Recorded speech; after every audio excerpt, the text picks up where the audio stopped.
Hello everyone, my name is Mehek and I hope you all are doing fine and doing well.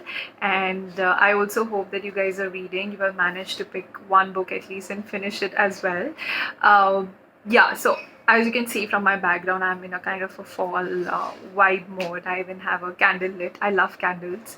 So yeah, I'm in that kind of a mood. So I picked up a very fun and light read this past 1 week. It's called The Authenticity Project. It's by Claire Pooley. It's her debut novel. It's a beautiful hardcover, and this kind of reminds me of the Tiffany blue, the color. Okay, so let me tell you about the book. We all of us usually tell some kind of lies about our life, but what really happens if we start telling true, if we start being authentic in our daily lives? And that's exactly the book, is about. It's about six strangers who are bound to this, diary, green color diary, which is called the Authenticity Project, and how their life becomes intertwined with each other, and how this mysterious diary leads to unexpected friendship and love. It starts with how the plot starts is that it starts with this interesting character called Julian. He is he's been an artist. He's had a very colorful youth, but now he's 79-year-old. He is alone, he's lonely, and he realizes that he's done certain mistakes in his life, and that's when he takes this diary and pens down his truth in the diary, and he leaves that diary in the cafe for someone to find. The cafe is owned by Monica.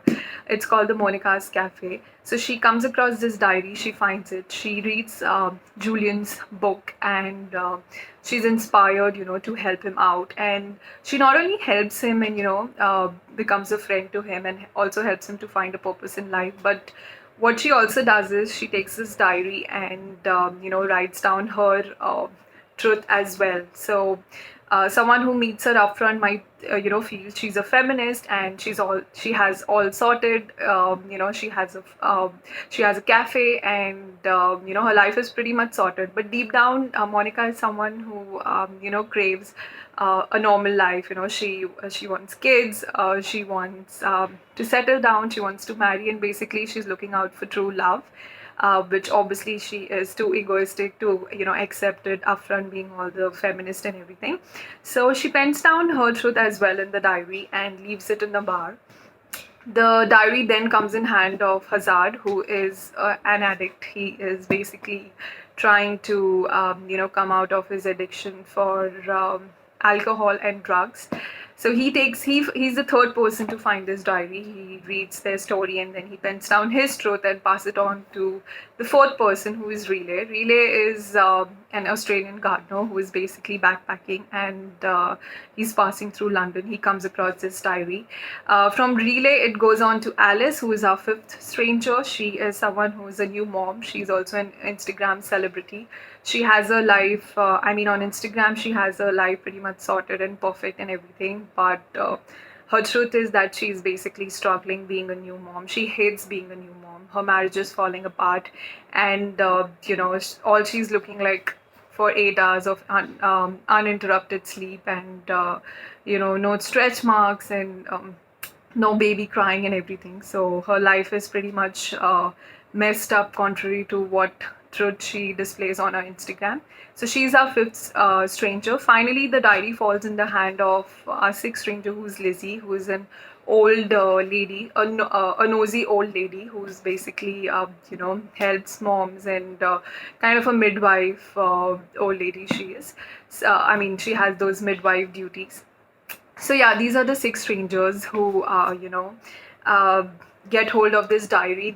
And as the diary passes from one stranger to another, they pen down their truth in it, and each of them, each of the strangers, they take upon themselves, to do one act of kindness for a stranger and for the other person. And although how much, no matter how their life is messed up, they want to do something better for someone else and make them happy.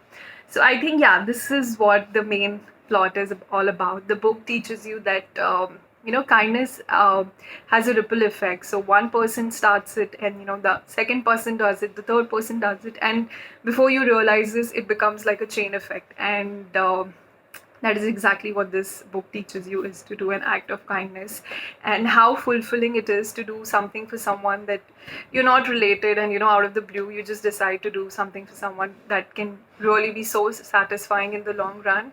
And it also teaches sense of community, and rekindles your faith in humanity.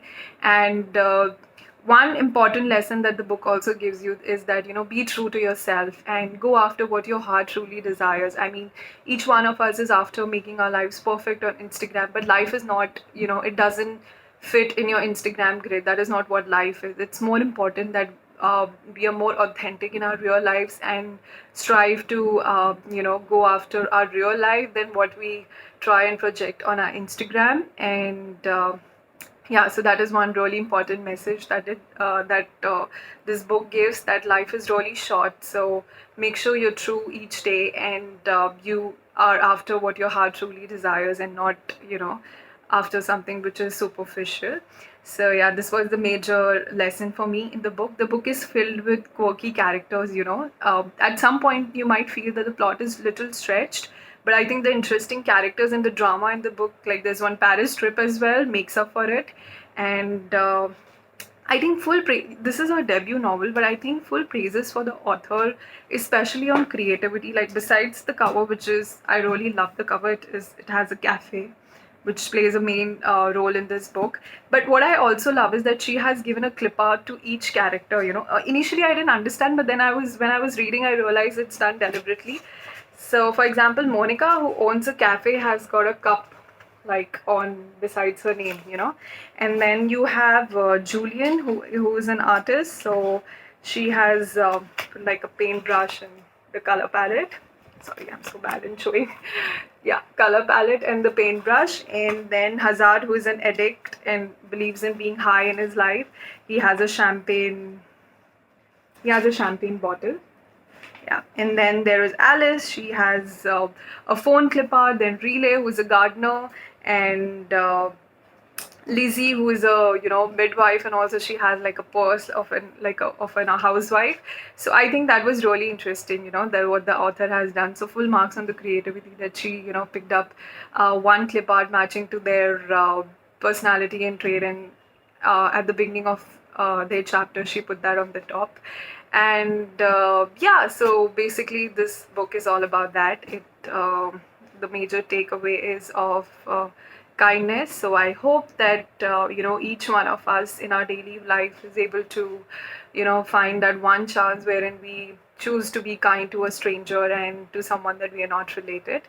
Actually, I got inspired really, after reading this book, to do something. So what I thought was, it would be really interesting to make these chits and write some beautiful quotes. And as in when I'm going out, maybe to a cafe or a mall or somewhere, I just thought it would be nice to leave this quote chits. Not all the time people might find them. Sometimes it might just land on the dustbin. In the dustbin or just on the floor, but even if one stranger finds it, I think my job is done. So that is something that I'm going to really try, and I hope you guys also find chance to be kind to someone. I also want to as always, read a quote from the book that is my favorite.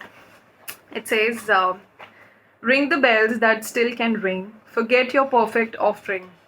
There is a crack in everything. That's how the light gets in. And there is also an interesting bookmark. So I ordered this book from the Big Book Box, and it came along with this book and this diary. It's an empty diary, but and it came along with this beautiful bookmark. It says, the truth often isn't pretty. It's not aspirational. It doesn't fit neatly into a little square on Instagram. So yes, I hope each one of us can be kind every day and be our authentic true self. That's all. I hope you guys managed to pick up this book. Really interesting light read, definitely going on the bookshelf as one of my favorite reads. Take care and happy reading, and I'll see you next week with the new book. Bye bye.